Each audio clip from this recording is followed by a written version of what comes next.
In response to the death of a child in Mandya and a traffic policeman in Davangere, Karnataka's Director General and Inspector General of Police, M.A. Saleem, has issued a set of new directives to traffic personnel across the state. In a strongly worded order, DG&IGP Saleem emphasized that traffic police must only stop vehicles for visible violations. Routine document checks without a clear cause are no longer permitted. To ensure safer enforcement practices, officers have been strictly instructed not to use zigzag barricades on highways or abruptly stop moving vehicles by pulling pillion riders or snatching keys. If a violator speeds away, officers are to avoid giving chase. Instead, they should note down the registration number and report it to the nearest control room. For visibility and safety, all traffic officers must now wear reflective jackets during checks and use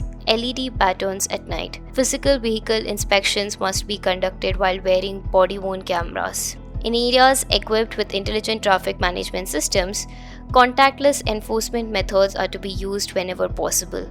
Officers have also been told to conduct regular public awareness programs to educate citizens on traffic rules and regulations. During night inspections, vehicles should only be stopped in well-lit zones with signal lamps. Reflective rubber cones must be placed 100 to 150 meters in advance to give motorists ample time to slow down. Additionally, law and order personnel have been asked to minimize highway nakbandis and coordinate with traffic police when needed.